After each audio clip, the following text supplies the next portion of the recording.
नमस्ते. आपलं अरविंद गणेश दामले चॅनेलमध्ये स्वागत आहे. मी अरविंद दामले आपल्यासमोर प्रस्तुत करीत आहे माझ्याच काही कविता.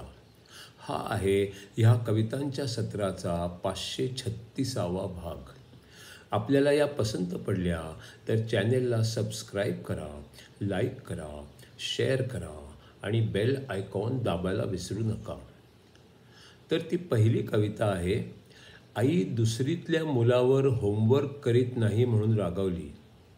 मग त्याने बाबांकडे तक्रार केली, तुमच्या बायकोबरोबर माझे अजिबात पटत नाही, मला ती तुमच्याबरोबर शेअर करायची नाही. आता मी शेवटचं सांगतो, तुम्ही मला माझी स्वतःची बायको आणून देणार आहात की नाही. आई दुसरीतल्या मुलावर होमवर्क करीत नाही म्हणून रागावली. मग त्याने बाबांकडे तक्रार केली, तुमच्या बायकोबरोबर माझे अजिबात पटत नाही, मला ती तुमच्याबरोबर शेअर करायची नाही. आता मी शेवटचं सांगतो, तुम्ही मला माझी स्वतःची बायको आणून देणार आहात की नाही. दुसरी कविता आहे. एकीने दुसरीला विचारले, तुझी भांडी इतकी स्वच्छ कशी, ती घासण्यासाठी तू काय वापरते. ती म्हणाली, मी आधी राख वापरून पाहिली, नंतर बदलून 2-3 डिटर्जंट साबण वापरले, पण शेवटी नवऱ्याला घासायला सांगणे हेच सर्वात सोयीचे वाटले. एकीने दुसरीला विचारले, तुझी भांडी इतकी स्वच्छ कशी, ती घासण्यासाठी तू काय वापरते. ती म्हणाली, मी आधी राख वापरून पाहिली, नंतर बदलून 2-3 डिटर्जंट साबण वापरले, पण शेवटी नवऱ्याला घासायला सांगणे हेच सर्वात सोयीचे वाटले. तिसरी कविता आहे. म्हातारं होणं आणि मोठं होणं ह्याच्यात फरक आहे. वयाबरोबर म्हातारं होणं हे अपरिहार्य आहे, पण वयाबरोबर मोठं होणं हे ऐच्छिक आहे. म्हातारं होणं आणि मोठं होणं याच्यात फरक आहे. वयाबरोबर म्हातारं होणं हे अपरिहार्य आहे, पण वयाबरोबर मोठं होणं हे ऐच्छिक आहे. चौथी कविता आहे. शंकराचार्य लिखित विवेक चूडामणी या ग्रंथावर आधारित पुढचा 17वा भाग.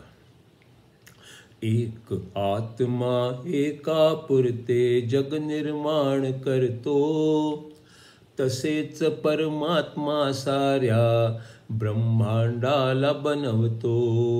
एक आत्मा एका पुरते जग निर्माण करतो, तसेच परमात्मा साऱ्या ब्रह्मांडाला बनवतो. सर्व मडकी मिळून एक मातीच आहे, सर्व ब्रह्मांड मिळून एक परमात्माच आहे. सर्व मडकी मिळून एक मातीच आहे, सर्व ब्रह्मांड मिळून एक परमात्माच आहे. माती नसेल तर मडकी बनू शकत नाहीत, परमात्म्या विना कोणते ब्रह्मांड बनत नाही. माती नसेल तर मडकी बनू शकत नाहीत, परमात्म्याच्या विना कोणते ब्रह्मांड बनत नाही. ब्रह्मांडात जे आहे ते सारे ब्रह्मच आहे, ब्रह्मा वाचून ब्रह्मांड कसे शक्य आहे. ब्रह्मांडात जे आहे ते सारे ब्रह्मच आहे, ब्रह्मा वाचून ब्रह्मांड कसे शक्य आहे. ब्रह्मांड वेगळे हे जो कोणी म्हणतो, झोपेत असल्यासारखा काहीही बडबडतो.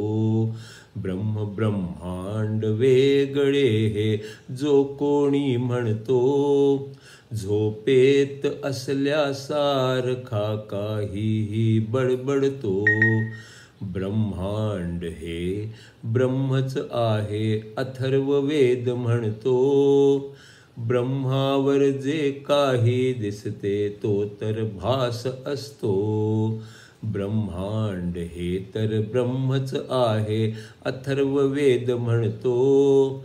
ब्रह्मावर जे काही दिसते तो भासच असतो. ब्रह्मांड सत्य असेल तर ते संपणार नाही. ब्रह्मापासून वेगळे ते भासणार नाही.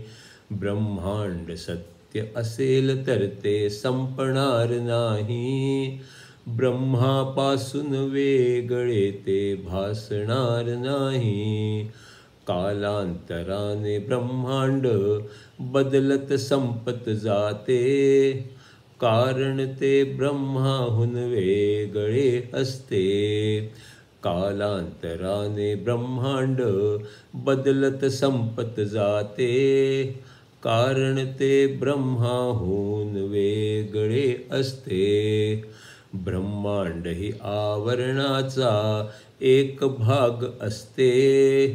त्याच्या पलीकडे गेले तरच ब्रह्म जाणवून देते. ब्रह्मांड ही आवरणाचा एक भाग असते. त्याच्या पलीकडे गेले तरच ब्रह्म जाणवून जाते. जोवर भास आहे तोवर जग खरे असते. तो भासच आहे कळल्यावरती त्याचे महत्त्व जाते. जोवर भास आहे तोवर जग खरे असते. तो भासच आहे कळल्यावरती त्याचे महत्त्व जाते.